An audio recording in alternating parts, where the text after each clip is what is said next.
Bonjour, dans cet épisode, je vais répondre à la question suivante. Peut-on être bienveillant et dire non? Je suis Gaël Châtelain-Berry, bienvenue sur mon podcast Happy Work, le podcast francophone audio le plus écouté sur le bien-être au travail et le management bienveillant. Alors, après mes conférences sur le management bienveillant ou la bienveillance en entreprise, on vient souvent me voir en disant « mais je ne comprends pas, parce qu'être bienveillant, c'est dire oui à tout, non ?» On confond être bienveillant et être gentil ou être trop gentil. Car la bienveillance, non, ce n'est pas dire oui absolument à tout, sinon on ferait absolument tout ce qu'on nous demande. Regardez, faites le parallèle avec la parentalité. Imaginez que l'on dise oui à tout ce que demandent nos enfants, que l'on cède à tous leurs caprices. Est-ce que cela ferait de nous des parents qui ne sont pas bienveillants? Être bienveillant, c'est aussi savoir fixer des limites. Et c'est ce que je vais vous expliquer dans cet épisode. Alors, tout d'abord, pourquoi est-ce si difficile de dire non?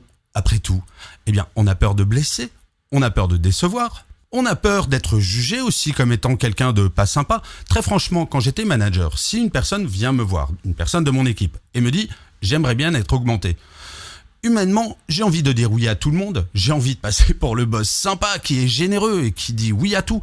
Mais malheureusement, il y a des contraintes en entreprise et je ne peux pas dire oui à tout. Mais c'est vrai qu'humainement, pour la personne qui va dire non, ce n'est pas toujours simple. Alors pourquoi dire non est un acte bienveillant? Alors déjà, c'est bienveillant envers la personne qui dit non, en premier. Dire oui à tout, cela nous met en position de faiblesse. Cela signifie que nous n'avons aucune contrainte, ou tout du moins, si j'ai des contraintes, je les fais passer après celles des autres. Quand on prend l'exemple de l'augmentation, je ne vais pas mettre en péril mon entreprise en augmentant tout le monde. Bien sûr que j'aimerais le faire, bien sûr que j'aimerais augmenter tout le monde.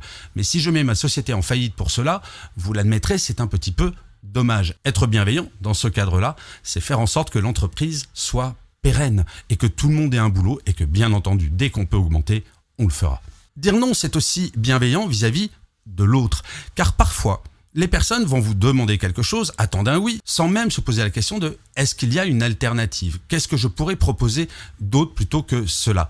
Les personnes qui viennent demander quelque chose à leur manager n'intègrent que rarement les contraintes du manager, de l'équipe ou de l'entreprise.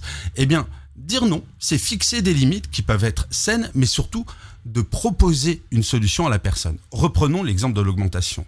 Si je dis non de façon ferme et définitive, c'est un peu court.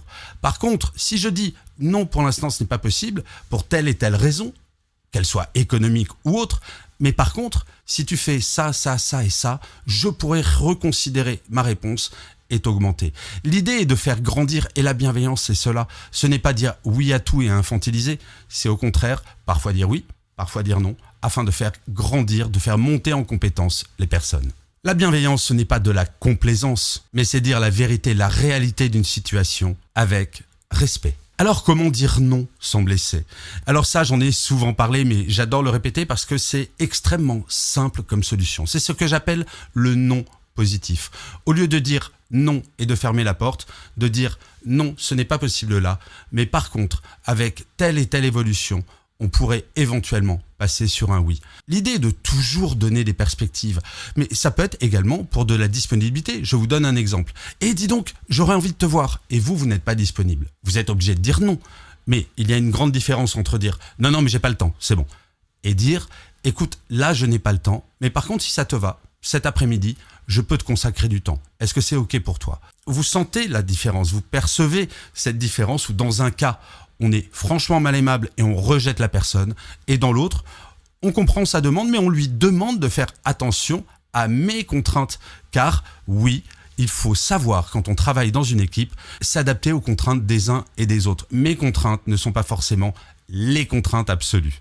J'ai lu ça dans un article la semaine dernière. J'aime beaucoup cette phrase que je vais vous citer telle qu'elle. Elle n'est pas de moi. Un non clair est beaucoup plus bienveillant qu'un oui qu'on regrette. Il est important, quand on doit dire oui ou non à des personnes, de bien être aligné avec ses propres convictions, aligné avec ses valeurs. Si je dis oui à quelqu'un, mais que derrière, c'est ma santé mentale qui va être impactée, ce n'est pas bon. Il faut que, dans le cadre d'un oui ou d'un non, les deux parties se sentent bien, se sentent respectées. Et je crois que si vous ne devez retenir qu'une seule chose dans cet épisode, c'est que dire non, ce n'est pas un acte de violence. Non, ça peut être fait de façon bienveillante et ça peut permettre à tout le monde d'être bien dans sa peau et de progresser.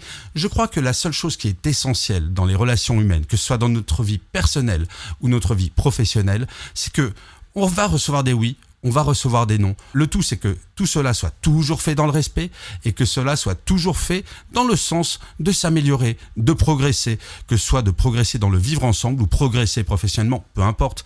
Mais en tout cas, que ce soit un oui ou que ce soit un non, il faut que ce soit fait de façon bienveillante. Car je ferai peut-être d'ailleurs un autre épisode là-dessus. Il peut y avoir des oui qui ne sont pas bienveillants, contrairement à ce que l'on imagine.